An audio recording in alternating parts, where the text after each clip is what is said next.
I do greatly again appreciate all of you taking the time to join us this evening, and I value being able to share and to have the privilege of presenting the different information and the different discoveries and the different revelations that the Most High God has shared with me um, in my study and in my examination of a lot of the ancient manuscripts.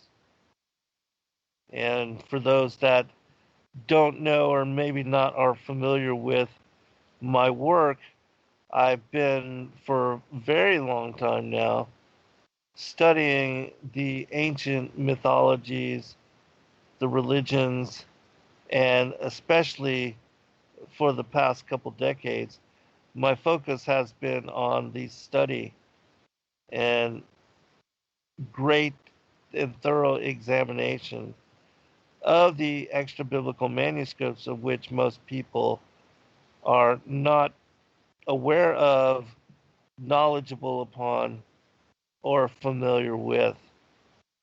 And having done that work for so very long now, and having read much of this material, multiple times, and being familiar with it, I'm able to connect what a lot of people can't see and to piece together truth as it can be discovered over the wide range and scope of all of this material. Are you there, Congressman? I see you, but I'm not able to hear you. I don't know why that is.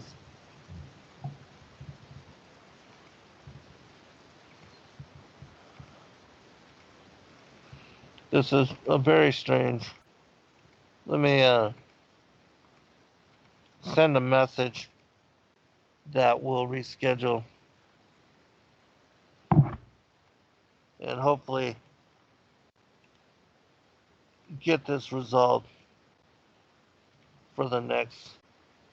I see him, I just can't hear him, and I'm not positive if he can hear me either. Let me check the Discord chat. That one I do have access to. Again, I apologize. This has just been a major disaster, and I, again, don't understand why it is, because we just had things going. But I'm going to go ahead and find a text of which I'd like to present, read from, share, so that, I can at least present some information to you which will be of interest and of relevance to what we may have talked about, since we're not able to make connection. But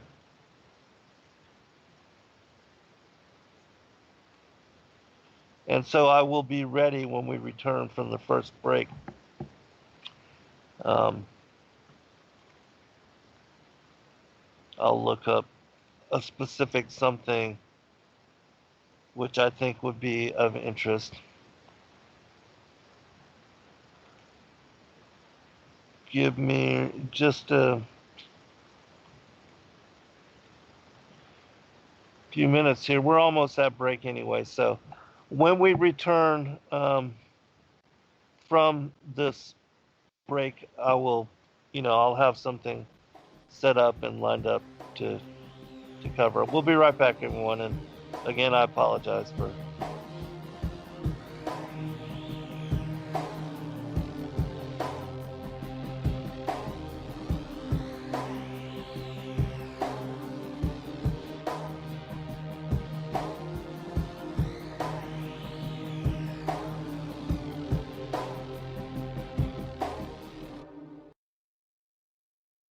We are TFR.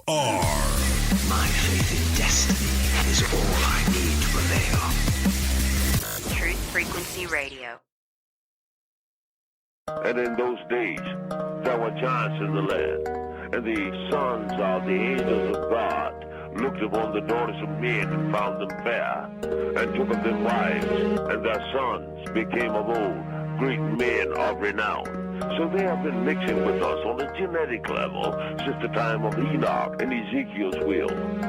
Here on Earth we're intrigued by the sun, moon, and stars, and imagine there's got to be planets like ours. Some conceive of a face on the surface of Mars, so in need of a meaning and purpose we've lost. That indeed they believe that these might be our gods, or that maybe with time we'll do right and evolve and eventually reach what they seek and then solve all the problems of man. But they really don't know that they fall in the works of our hands, all but just filthy rags. So we travel the lands to dig up our past time, our lapses, and with it are much of the facts. Some imagine that gods came in alien crafts. We acted this way, they're so desperate. All right, welcome back, everybody, for second portion. I'm going to read from a text called the Vision of Adaman, and I'm pretty sure it's something that most of you are not familiar with, and so it is the last text of the Great Commission 3, the end time apocalypses. And it's I believe it is like middle century, 11th, 12th century, somewhere around that particular time. Let me actually look up and see if I can find anything on a wiki or anything that talks about it, and then I'll share with you.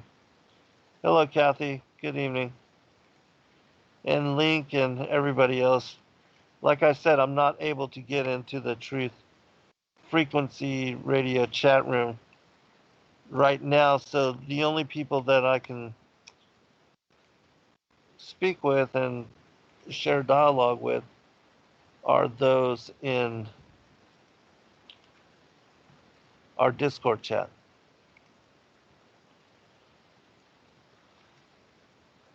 Okay, even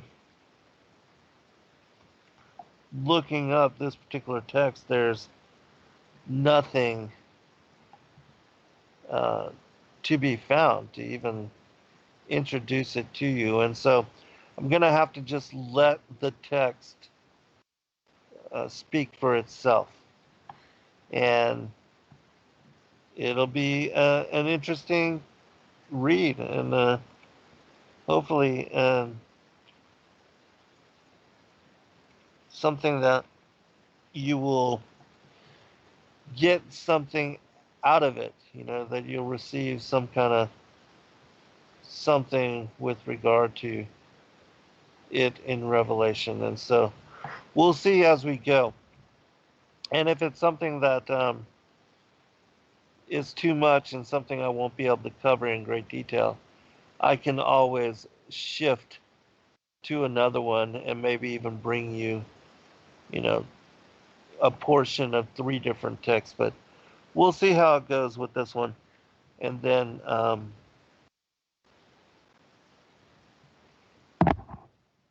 decide from there. It's called the Vision of Adaman.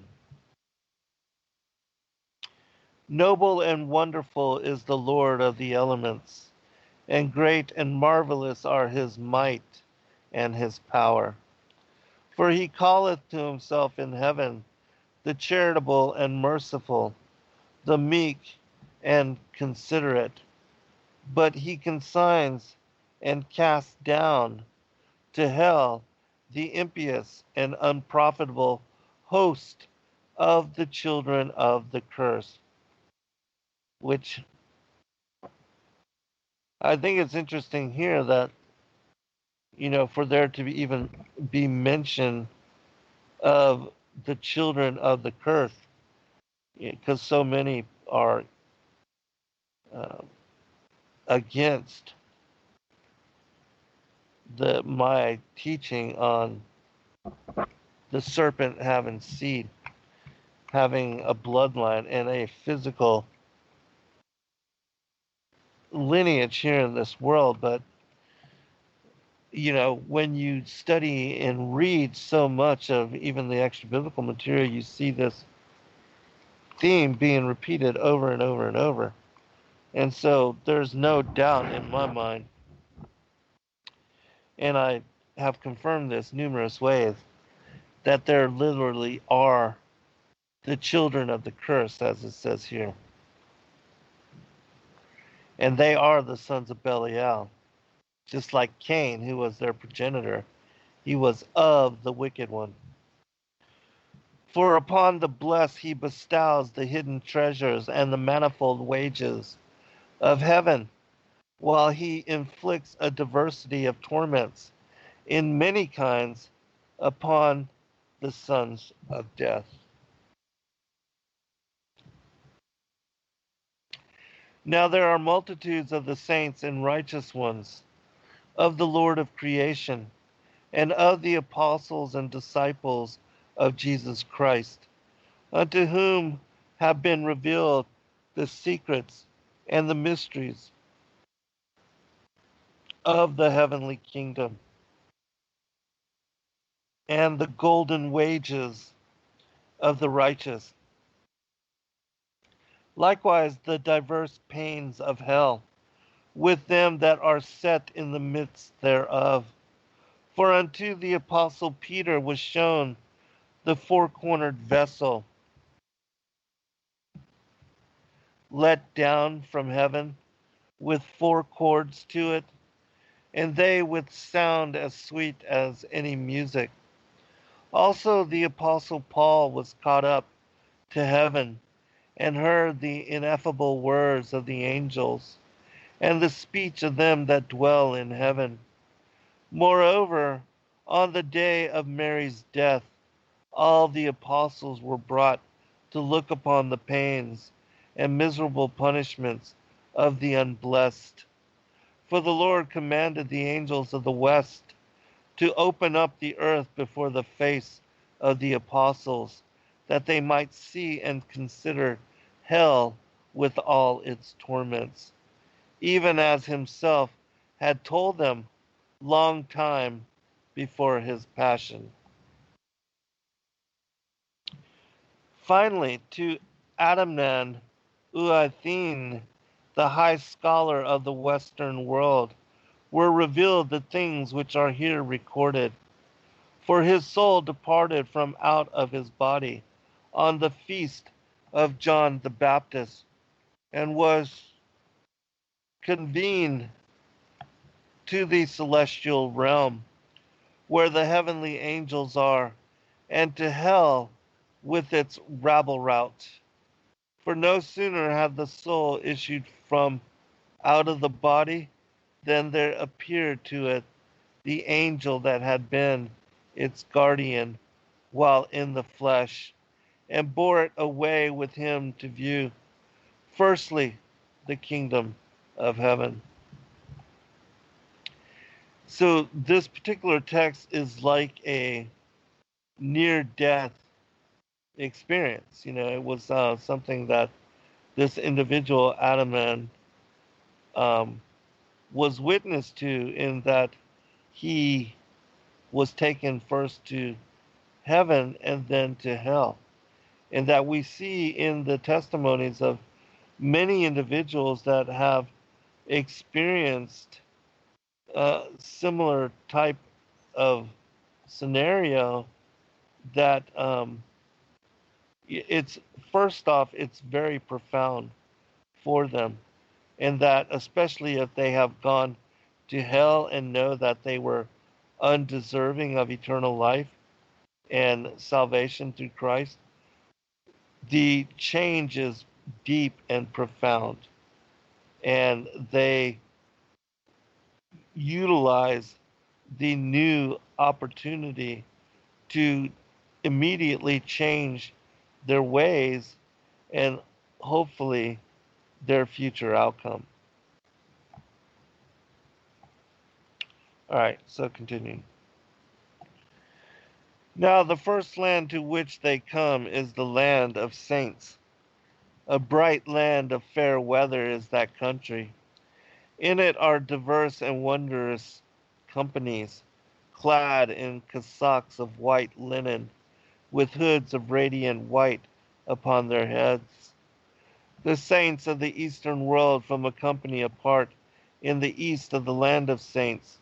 The saints of the western world are to the west of the same land, and the saints of the northern world and of the south in their great concourse are to the south and the north. For everyone that is in the land of the saints may freely listen to the music and may contemplate the vault wherein are the 9 classes of heaven after their rank and order. For one spell then the saints keep singing marvelous music in praise of God. For another they are listening to the music of the heavenly host. And for the saints have no other need than to listen to the music that they hear, and to contemplate the radiance that they see, and to satiate themselves with the fragrance that there is in that land. The wonderful Lord is face to face with them in the southeast, and a crystal veil between. To the south is a golden portico, and through it they discern the form and adumbration of the people of heaven. No veil, however, nor cloud is between the host of heaven and the host of the saints, but those are ever manifest and present unto these in a place that is over against them. A circle of fire surrounds this place, yet they all pass in and out, and it does not scathe. Now the 12 apostles and Mary, the pure virgin, form a band apart about the mighty Lord. Next to the apostles are the patriarchs and the prophets and the disciples of Jesus. On the other side are holy virgins at Mary's right hand, and with no great space between. Babes and striplings are about them on every side, and the bird choirs of the heavenly folk making their minstrelsy. And amid these companies, bands of angels, guardians of the souls, do perpetual suit and service in the royal presence. No man is there in this present life who may describe those assemblies, or who may tell of the very manner of them. And the bands and companies which are in the land of saints abide continually in even such great glory as aforesaid, until the great parliament of doom, when the righteous judge on the day of judgment shall dispose them in their stations and abiding places, where they shall contemplate God's countenance, with no veil nor shadow between, through ages everlasting.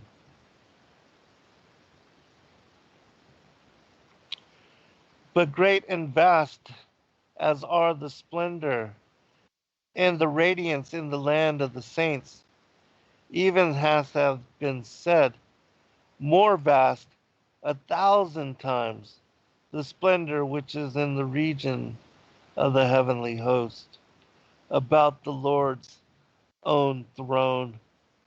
This throne is fashioned like unto a canopied chair, and beneath it are 4 columns of precious stone.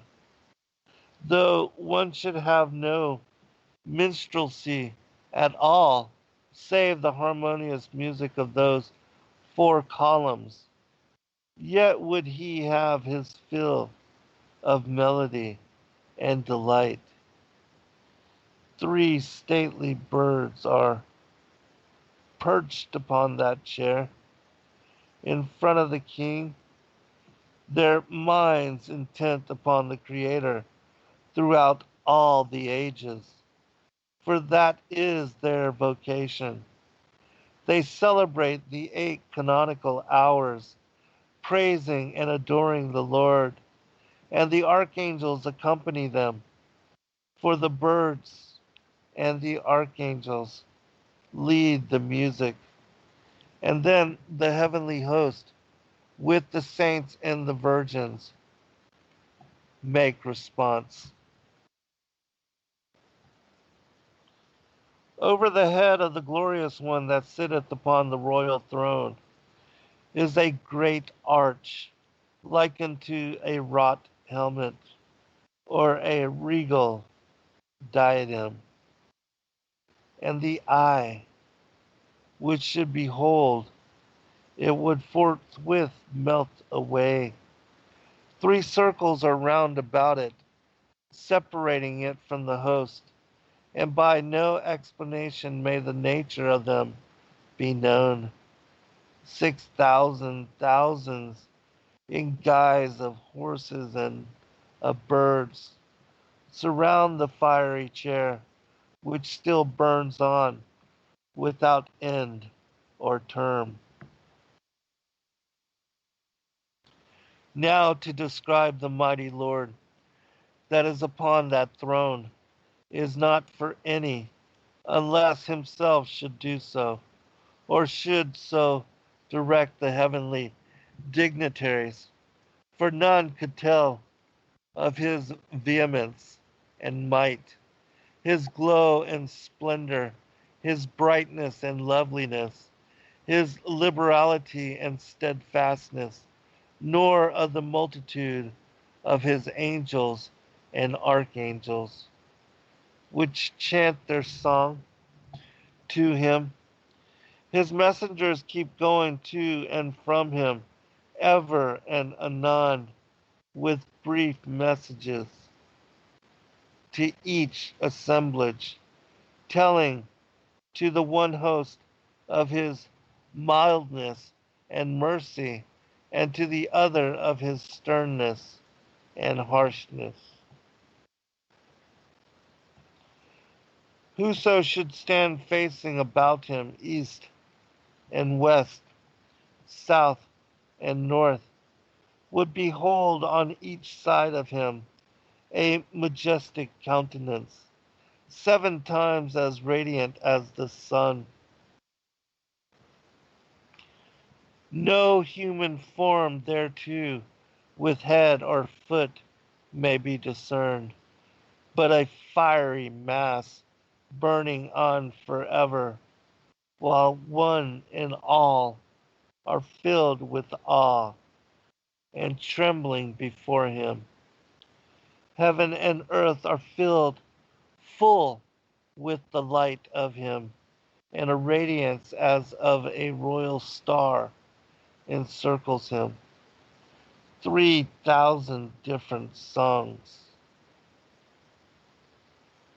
are chanted by each several choir about him, and sweeter than all the varied music of the world is each individual song. Furthermore, in this wise is the fashion of that city, wherein that throne is set. 7 crystal walls of various hue surround it, each wall higher than the wall that is below it. The floor, moreover, and the lowest base of that city is of fair crystal, with the sun's countenance upon it, shot with blue and purple and green, and every hue beside. A gentle folk, most mild, most kindly, lacking in no goodly quality, are they that dwell within that city, for none come there, and none abide there ever, save holy youths and pilgrims zealous for God, but as for their array and ordinance, hard is it to understand how it's contrived. For none turns back nor side to other, but the unspeakable power of God has set and keeps them face to face in ranks and lofty coronals all round the throne, circling it in brightness and bliss. Their faces all, there is a chancel rail of silver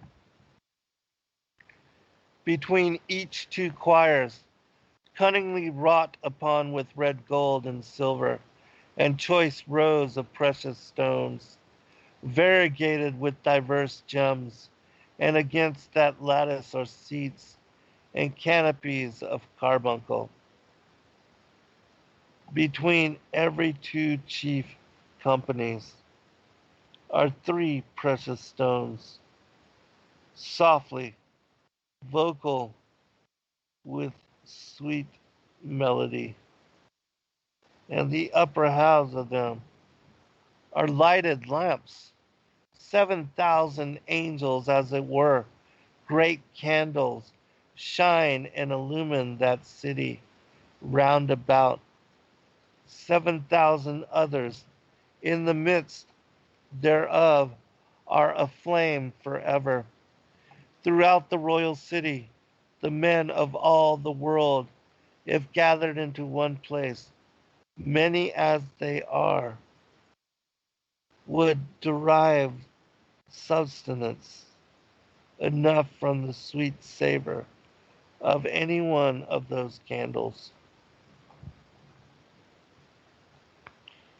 Now, such of the world's inhabitants as attain not to that city after their life is spent, and to whom a dwelling place therein is allotted after the words of doom shall have been spoken, find a restless and unstable habitation until the coming of judgment.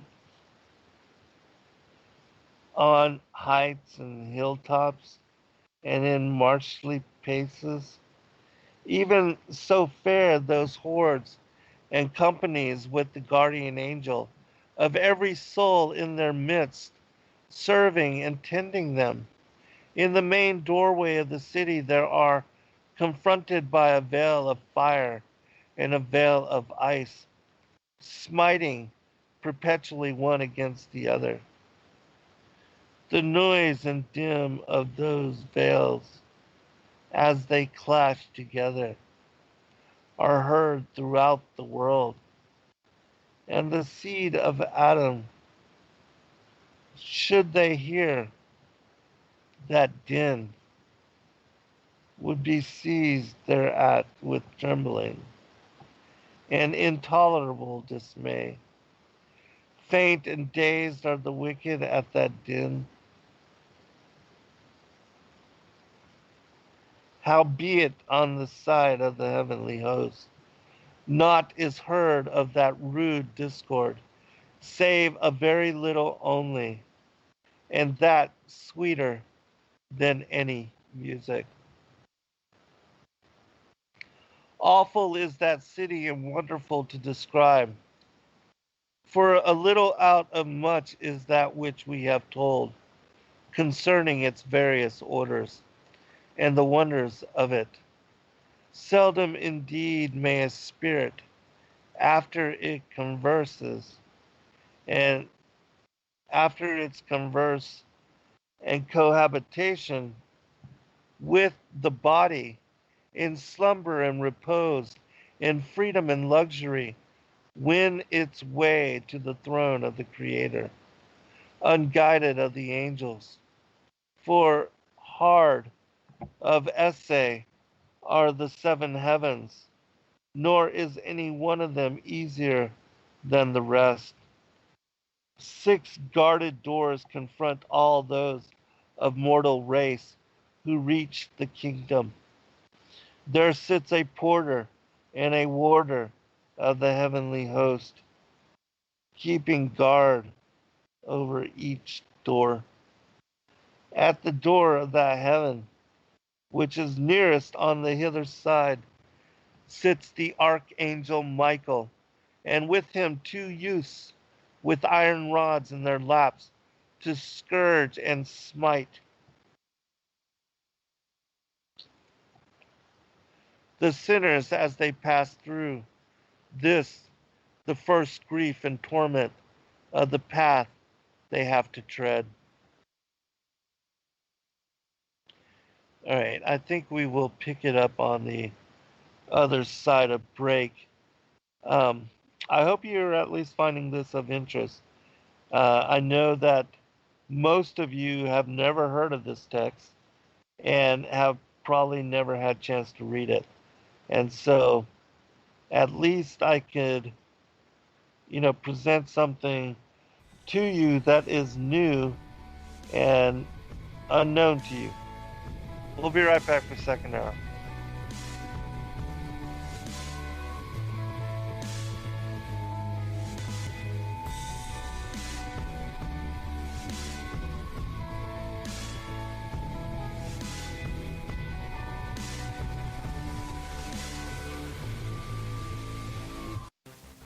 Truth Frequency Radio is your number one.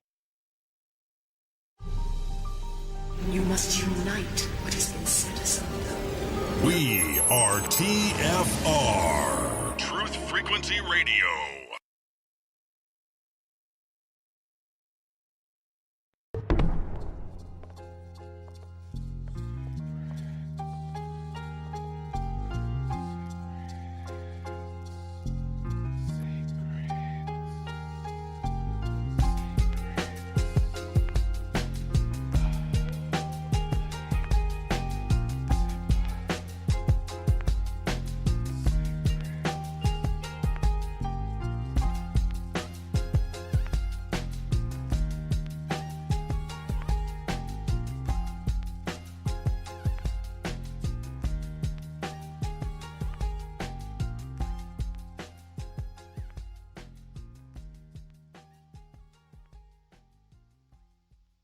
All right, welcome back, everybody, for second hour.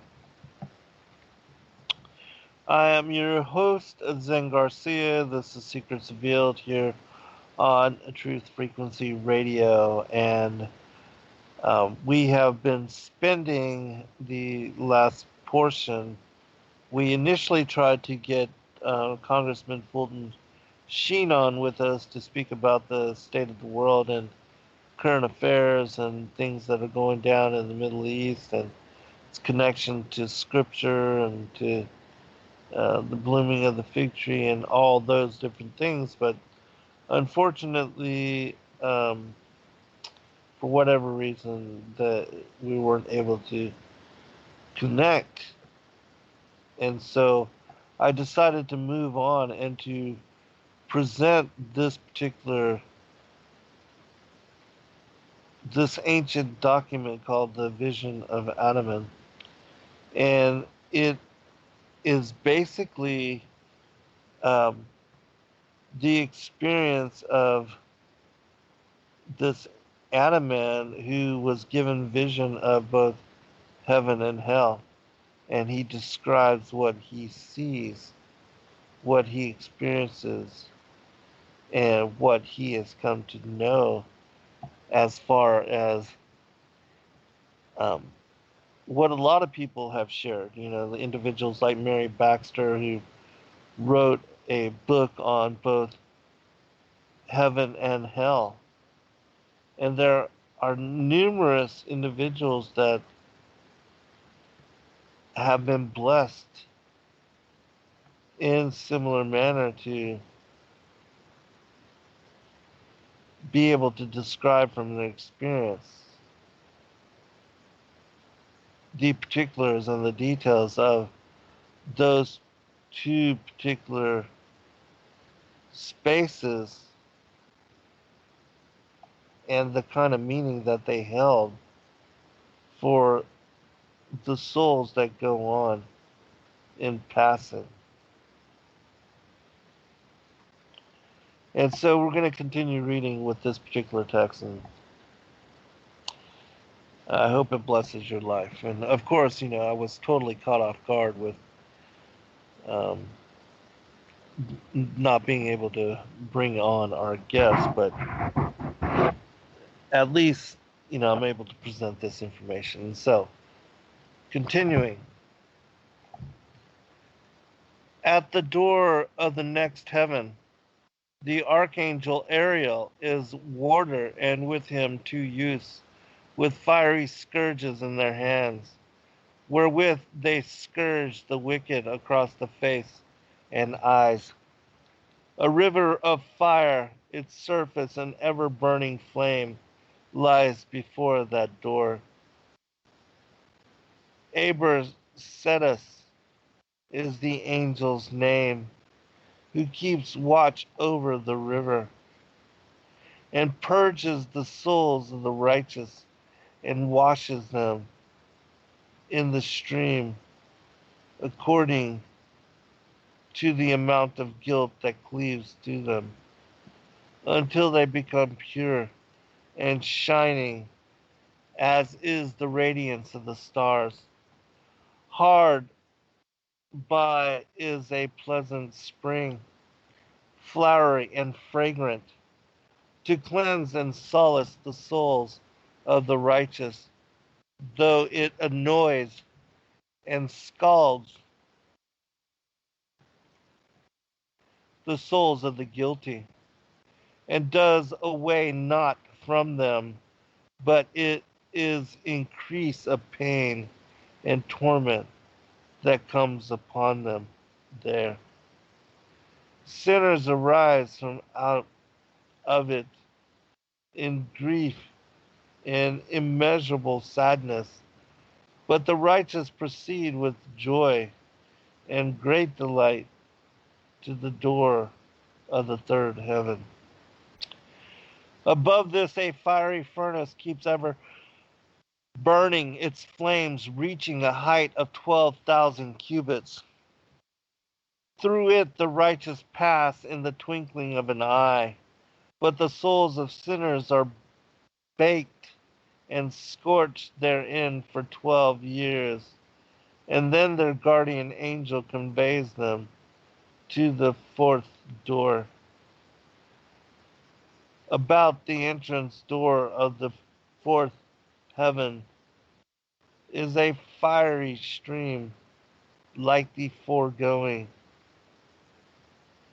He is surrounded by a wall of fire, in breadth 12,000 measured cubits, through which the souls of the righteous pass, as though it were hot there, as though it were not there, while the souls of the sinful tarry therein, amid pain and tribulation, for another 12 years, until their guardian angel bears them to the door of the fifth heaven. In that place is a fiery river which is unlike all other rivers, for in the midst of it is a strange kind of whirlpool, wherein the souls of the wicked keep turning round and round, and there they abide for the space of 16 years. The righteous, however, with wind through it straightway, without any hindrance.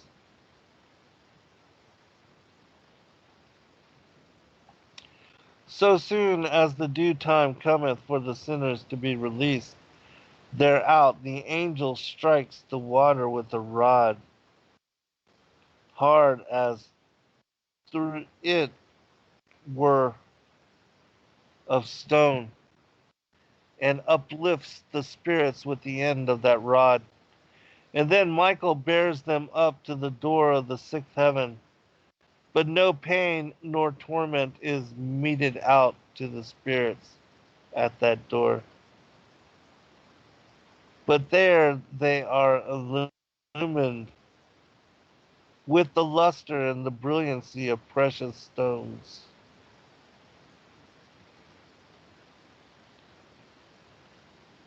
Then Michael cometh to the angel of the Trinity, and one on either side they ushered the soul into the presence of God.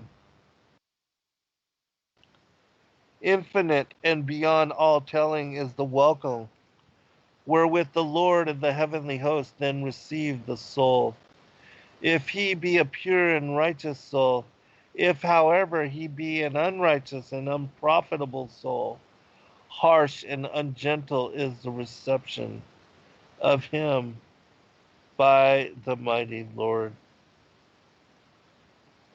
For he said to the heavenly angels, take, O heavenly angels, this unprofitable soul and deliver him into the hand of Lucifer, that he may plunge him and utterly extinguish him in hell's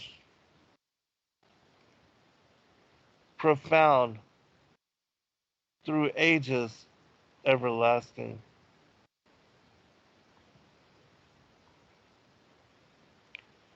Thereupon that wretched soul is parted, fearfully, sternly, awfully from the sight of the heavenly kingdom and of God's countenance.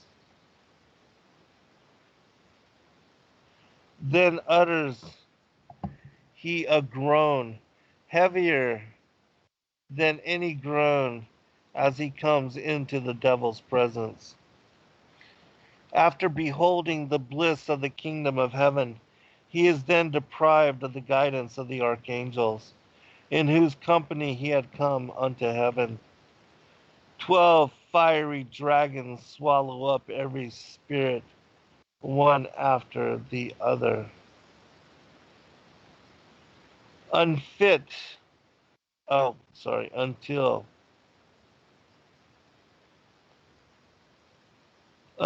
the lower dragon lands him in the devil's maw.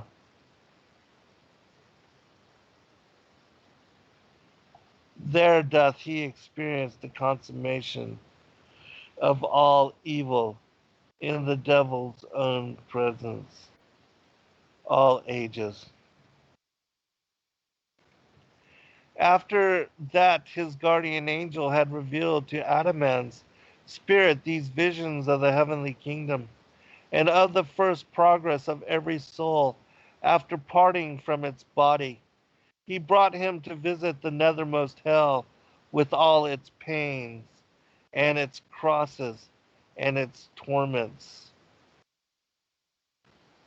Now the first region whereunto he came was a land burnt black, waste and scorched, but with no punishment at all therein. A glen filled with fire was on the further side of it. Huge the flames of it,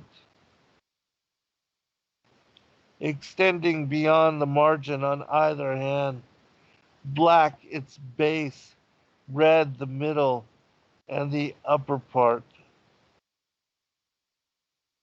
thereof. 8 serpents were in it with eyes like coals of fire. An enormous bridge spans the glen, reaching from one bank to the other. High the middle of it, but lower its 2 extremities. 3 companies seek to pass over it, but not all succeed. One company finds the bridge to be of an ample width from beginning to end, until they win across the fiery glen, safe and sound, fearless and undismayed. The second company, when entering upon it find it narrow at first, but broad afterwards, until they in like manner fare across that same glen after great peril. But for the last company the bridge is broad at first, but straight and narrow. Thereafter until they fall from the midst of it into that same perilous glen, into the throats of those 8 red-hot serpents that have their dwelling place in the glen. Now the folk to whom that path was easy were the chaste, the penitent, the diligent, they who had zealously borne a bloody testimony to God, the band who found the path narrow at first, but afterwards broad, were they who had hardly been constrained to do God's will, but had afterwards converted their constraint into the willing service of God. They, however, to whom this way was broad at first, but straight thereafter, were sinners who had listened to the precept in God's word, and after having heard, fulfilled them not. Furthermore, vast multitudes abide beyond, feeble and powerless, upon the shore of perpetual pain. In the land of utter darkness, every other hour the pain ebbs away from them, and the next hour it returns upon them again. Now these are they in whom good and evil were equally balanced. And on the day of doom, judgment shall be passed between them, and their good shall quench their evil on that day, and then shall they be brought to the haven in God's own presence through ages everlasting. He is there, near to the last named group, and monstrous their torment. And this is their plight. They are fettered to fiery columns, a sea of fire about them, up to their chins, and about their middle fiery chains. In the shape of vipers, their faces are aflame with agony. They who are tormented thus are sinners, fratricides, ravagers of God's church, and merciless Iraniacs, who in presence of the relics of the saints had been set over the church's tithes and oblations, and had alienated these riches to their private store, away from the Lord's guests and the needy ones. Great multitudes there are standing in blackest mire, up to their girdles. Short cowls of ice are on them, without rest or intermission, through all time. Their girdles are perpetually scorching them with alternate cold and heat. Demon hosts surround them with fiery clubs in their hands, stinking, oh, striking them over the head though they struggle against them continually.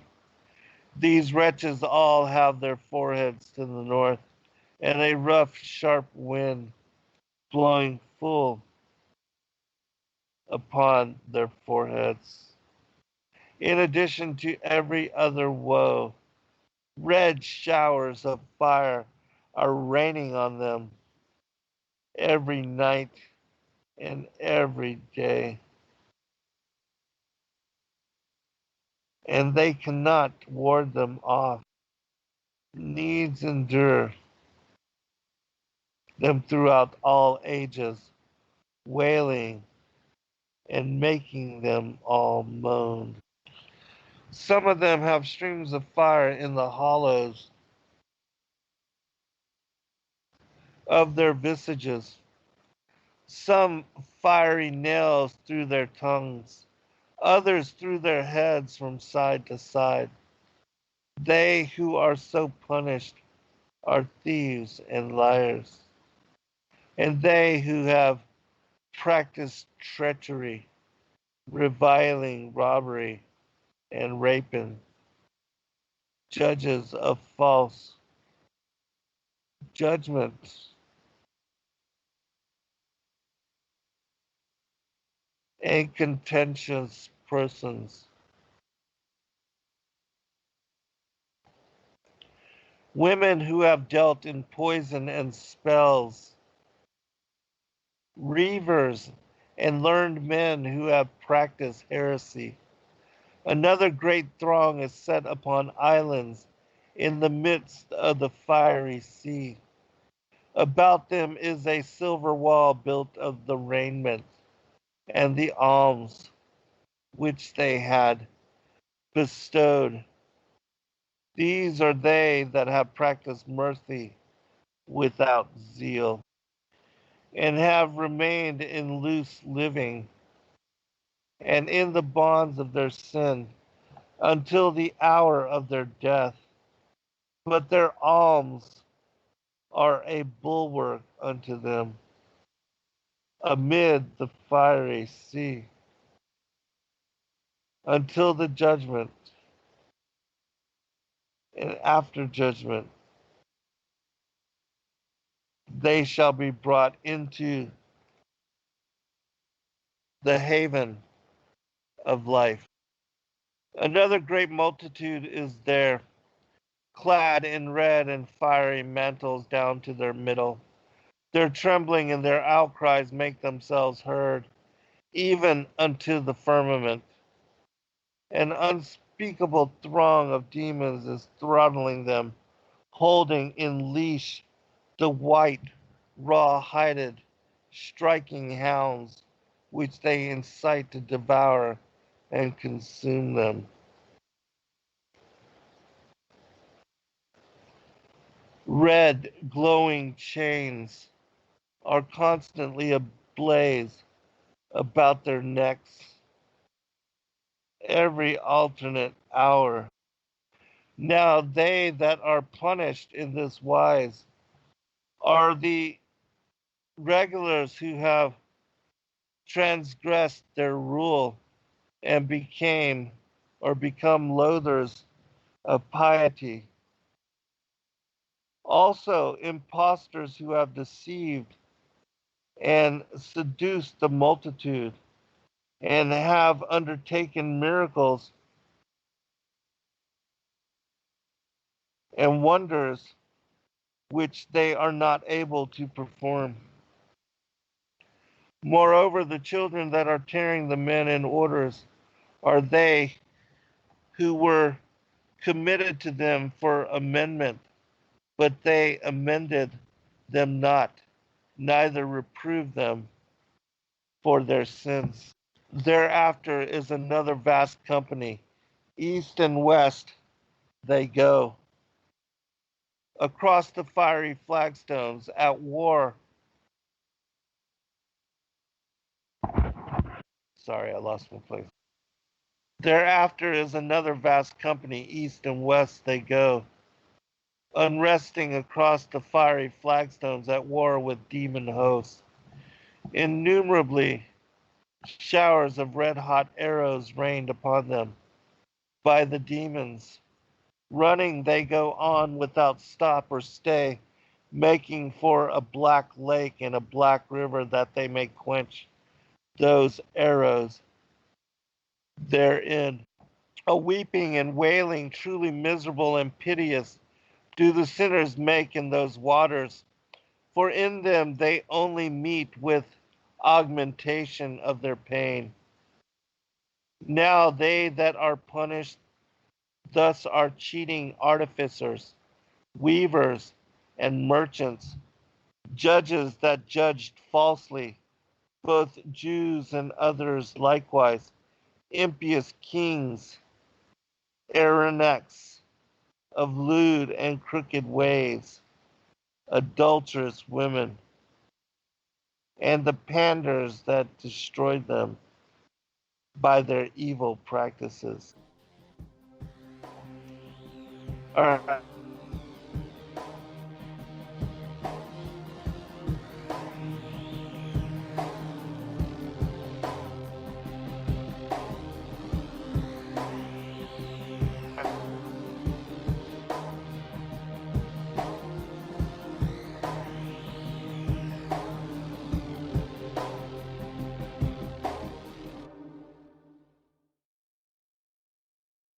No hate, no hype, no fear. We are TFR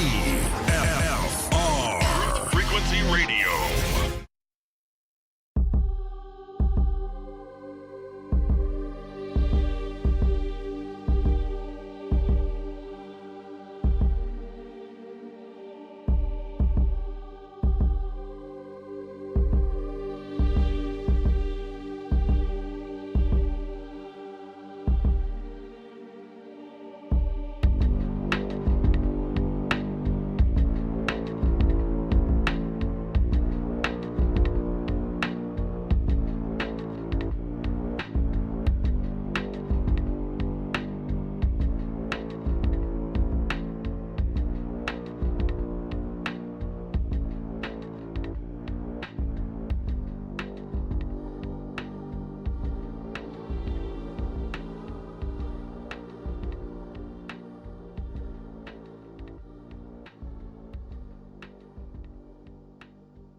All right, welcome back, everybody, for final segment. I do have just a few more pages remaining.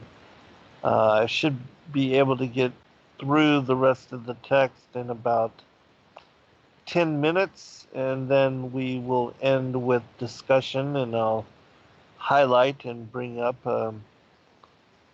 a couple of things in connection to this particular text, because for those that have studied and read other biblical texts, extra biblical texts, you'll see that this particular vision of Adaman, it falls in line with the witness of the apocalypse of Peter, as well as the vision of Paul, in that both of those texts, like this one, elaborate in great detail as to what happens to the souls of the righteous, as well as the souls of the wicked following death. And the kind of things that they see, experience, and encounter in having gone to the place of the righteous as well as the place of the wicked. And, this theme is repeated over and over and over in and by those that have had near-death experiences. And so we'll finish up with the vision of what is being revealed here as, their the encounters with the devils and the demons that rule over Sheol, the angels of Tartarus, those that have the fiery staves and uh, that mete out punishment to the wicked. I think it is interesting, however, that it does show that, or it speaks about how that the wicked and those that fell short, depending on to what degree, that they are able to find forgiveness after a certain period of time. You know, whether that's true or not, I have no idea, but it sounds interesting. And so let's continue. Impious kings, Aronnax of lewd and crooked ways, adulterous women, and the panders that destroyed them by their evil practice. Beyond the land of torment is a fiery wall, 7 times more horrible and cruel. Cruel is it than the land of pain.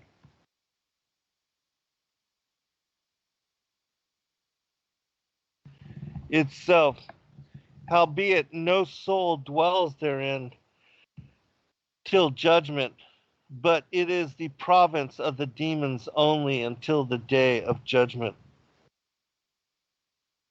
At that time, woe unto him that shall dwell amid those pains, in company with the devil's own tribe. Woe unto him that is not ware of that tribe. Woe unto him over whom a vile and savage demon is set in dominion. Woe unto him that shall be hearkening unto the spirits, making moan and complaining unto the Lord. They shall find any remission of their doom, for they get no respite ever, save only for 3 hours on every Sunday. Woe unto him unto whom that land shall be for a lasting inheritance, even forever and ever. For this is the nature of it: mountains, caverns, and thorny brakes, plains bare and parched, with stagnant serpent haunted locks. The soil is rough and sandy, very rugged, icebound, broad with horrible abysses, wherein is the devil's constant habitation, and abiding place. 4 mighty rivers cross the middle of it, a river of fire, a river of snow, a river of poison, and a river of black, murky water. In these wallow eager hosts of demons after making their holiday and their delight in tormenting the souls.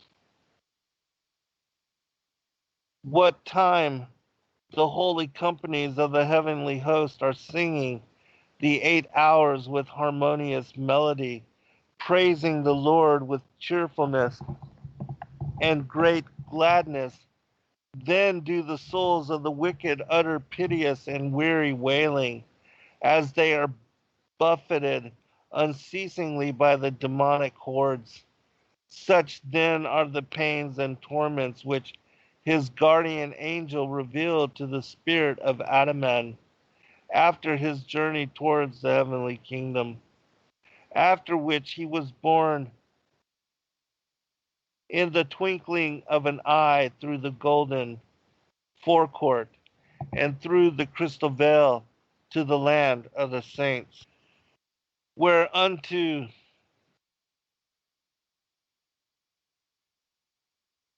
whereunto he had been brought at first, after his departure from the body.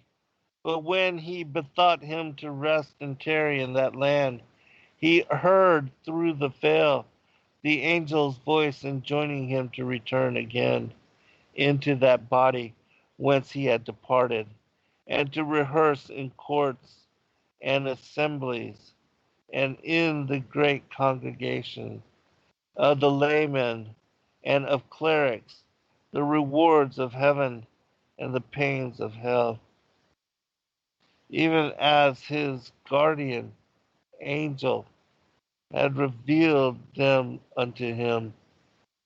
This then was the doctrine that Adaman continually taught to the congregations from that time forth, so long as he remained in life.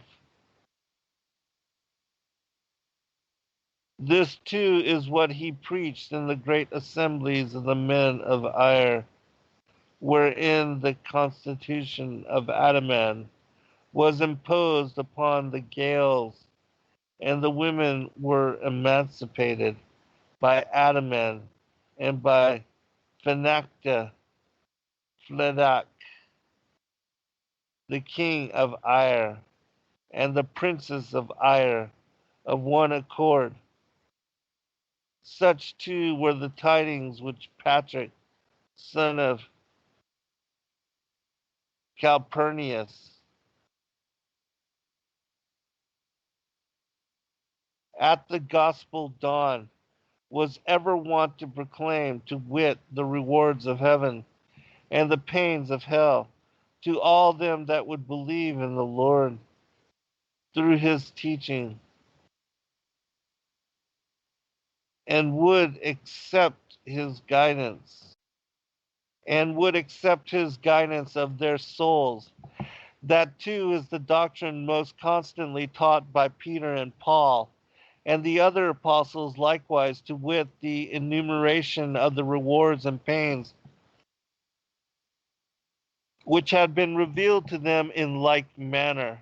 Remember, I told you that the the apocalypse of Peter and the vision of Paul, both of these texts, which the vision of Paul is one of my most favorites. As far as the city of God and the Arturian lake where the souls are baptized for entrance into New Jerusalem, all of these things are found in great detail in those two books, and they're a confirming witness to this one, even though this is one that most people have never heard about and never had a chance to read. All right, continuing. And so did Sylvester, abbot of Rome, teach Constantine, son of Helen, high king of the world, in the general synod, where he offered Rome to Paul and to Peter.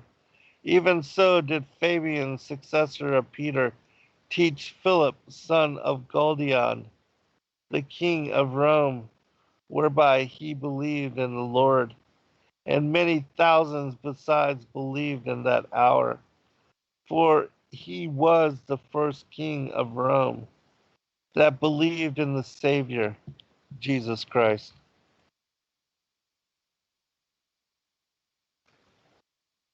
This is the last portion. And these are the tidings which Elias declared continually unto the souls of the righteous under the tree of life, which is in paradise.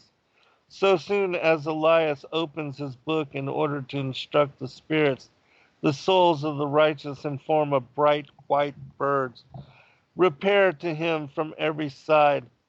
Then he tells them first of the wages of the righteous, the joys and delights of the heavenly realm, and right glad thereat are all the throng. After that he tells them of the pain and the torments of hell, and the woes of doomsday. And easy it is to mark the look of sorrow that is upon his face, and upon the face of Enoch. And these are the two sorrows of the heavenly kingdom. Then Elias shuts his book, and thereupon the birds make exceeding great lamentation, straining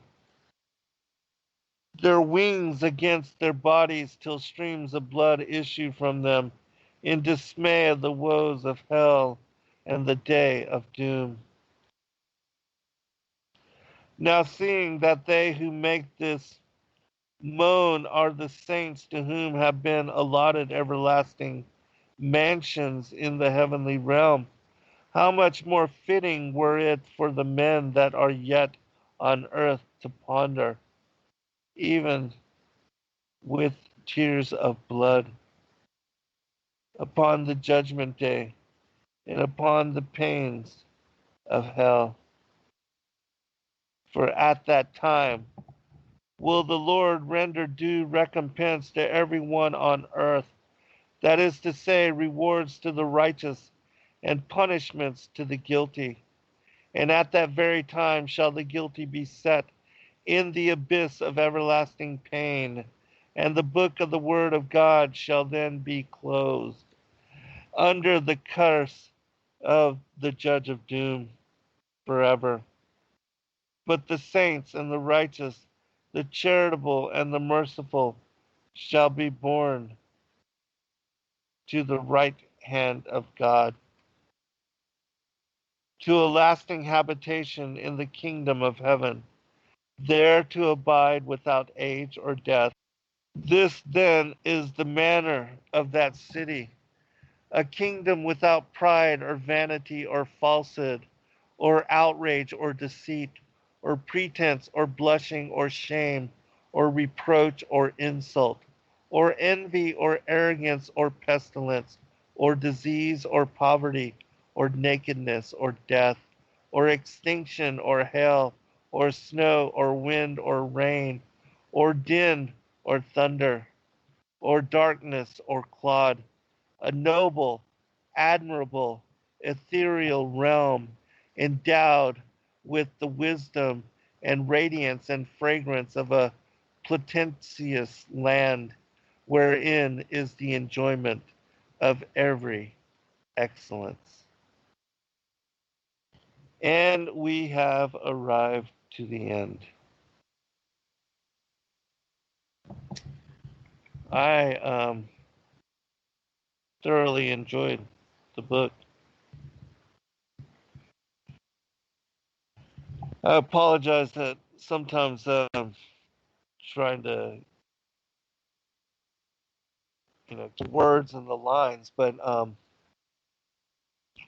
overall, a very fascinating read. And as I said, it falls in line with some of the other books that are available in the apocalyptic literature, such as we have both the Apocalypse of Peter and the Vision of Paul as part of the Great Commission series. I believe they are both found in the Great Commission too, which the first two Great Commission books are about them going forth two by two to all the parts of the world and doing the work of sharing and taking to the ends of the world the gospel as commissioned them by Christ to do so, that the Holy Spirit coming upon them with tongues of fire, that they were imbued with wisdom and discernment and knowledge to take forth the gospel truths to all people everywhere in the world.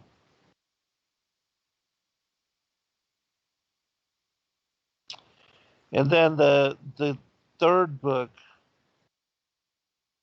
which I guess what I could do in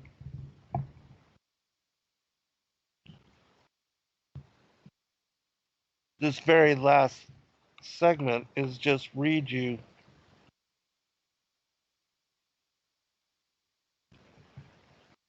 the different books that are part of the Great Commission series. If I have the time. Let's see. Just to give you an idea of all that is contained within them.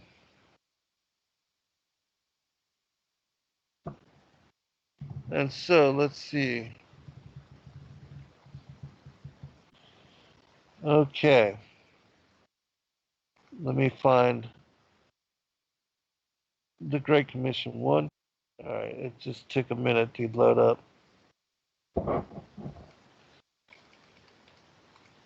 Okay, so the Great Commission 1, these are the texts that are contained within it. The Acts of Paul and Thecla, the Gospel of Peter, the Gospel according to Mary, the Acts of Peter and Paul, the Gospel of Thomas, the Acts of Thomas, the Acts of Thaddeus, the Acts of Andrew, the Acts of Xanthippe and Polyxena, the Acts of John, the Acts of Perpetua and Felicitas, the Acts of Philip, the addition to the Acts of Philip, and the Acts of Barnabas. And also, I'd like to remind people that we currently are spending our Saturdays, what used to be our Targum study, reading through different stories in the Great Commission 1. And we will be going to the Great Commission 2 very soon. And the Great Commission 2 is comprised of these books: the Gospel of Nicodemus, the Gospel of Bartholomew, the narrative of Joseph of Arimathea, the doctrine of Addai, the Gospel of Pseudo Matthew, the Acts of Barnabas, the martyrdom of Bartholomew, the Acts and martyrdom of Saint Matthew the Apostle, the Vision of Paul, which is the one that I made mention of earlier, the Acts of Andrew and Matthias, the Acts of Peter and Andrew, the consummation of Thomas the Apostle, the book of Thomas the Contender, and the Gospel according to Peter. And I'll read you the books of the Great Commission 3, the end time apocalypses, which all of these are about the end of days, are being the fig tree generation. And if you read these particular books and these particular texts, you'll come to understand the narrative of the end times in greater capacity than you could have previously. Because, again, most of these books are not known by most people and not well studied or well read. All right. The End Time Apocalypse, Great Commission 3. The Apocalypse of Abraham, the Apocalypse of Moses, the 14th Vision of Daniel, the Apocalypse of Elijah, the Hebrew Apocalypse of Elijah, the 4th Book of Ezra, the Apocalypse of Sirach, the Sibling Oracles, Book 2, the Apocalypse of Zephaniah, the Apocalypse of Baruch, the Apocalypse of Thomas, the Apocalypse of Peter, the first Apocalypse of James, the second Apocalypse of James, the Apocalypse of Paul, the Revelation of St. John the Theologian, the 10 signs of the end of the age, the Apocalypse of Samuel, the Apocalypse of Zerubbabel, and what I just read from, the Vision of Adaman. And so, for those that are interested in studying, the extra biblical books, and you really want to know more, like the first two books are an extended book of Acts. And then the third book is like 20 different revelations, all from different perspective, different apostles, and with different insight. And really, studying and reading all of them you will come to know more about what the apostles encountered and also what they wrote about as the signs of the end of the age and of the second coming of Christ. And, putting them together in parallel study, as I said, you will become more familiar with the end times than most people teaching about the Bible in mainstream churches. Because again, most people have never heard of all these texts and certainly have never studied them. All right, God bless all. Until